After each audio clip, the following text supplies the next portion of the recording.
লক্ষ্মীপুর নামের একটি গ্রামে থাকত রাজু নামের এক গরিব কৃষক ও তার স্ত্রী।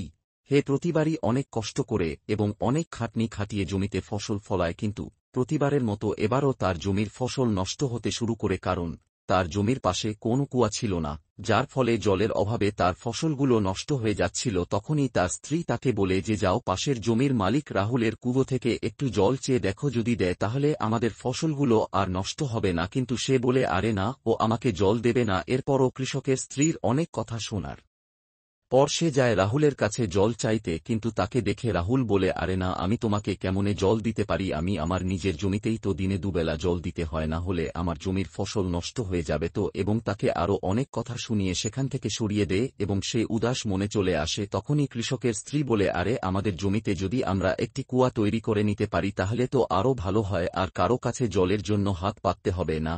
তখন কৃষক বলে, আরে এটা কেমনে সম্ভব, আমি তো দিন আনি দিন খাই, আর কোথায় থেকে কুজো তৈরি করব। এরপর কৃষকের স্ত্রী বলে, যাও তুমি গ্রামের জমিদারের কাছ থেকে কিছু টাকা ধার নিয়ে এসো এবং একটি কুয়া তৈরি কর। তারপর কৃষক যায় জমিদারের বাড়িতে এবং জমিদারকে গিয়ে অনেক কাকুতি মিনতি করার পর জমিদার ঋণ দিতে রাজি হন এবং তাকে কিছু টাকা ঋণ দিয়ে দেন এবং বলেন যে খুব তাড়াতাড়ি আমায় টাকা কিন্তু ফিরিয়ে দিতে হবে।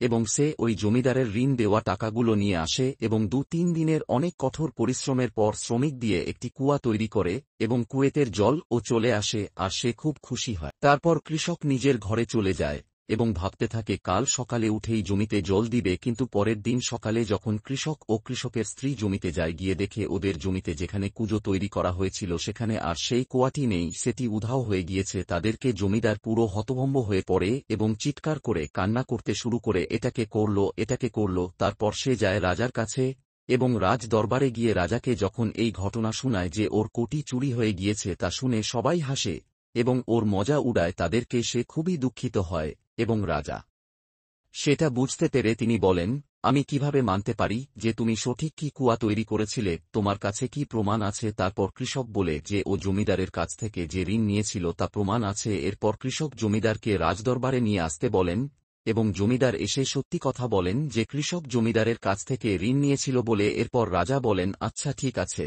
আমরা এটা পরে দেখব কে আসলে চুরি করেছে নাকি কি হয়েছে। এর কয়েকদিন পর কৃষকের স্ত্রী কৃষককে নিয়ে জঙ্গলে এক মনীষীর কাছে চলে যায় এবং মনীষীকে গিয়ে সব ঘটনা খুলে বলেন।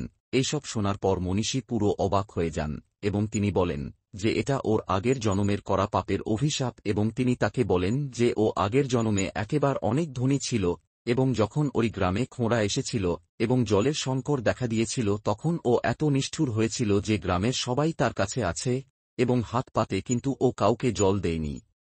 এর ফলে গ্রামের সবাই গ্রাম ছেড়ে চলে যায় এবং গ্রামে কোথাও জল না থাকার ফলে অনেক পশু বা নিয়ম মরে যায়, যেসব এরপর মানুষ এত অভিশাপ দেয় যার ফলে ও এই জন্মে জলে হাত লাগাতে পারে না, তাই ওর সাথে এরকম হয়েছে।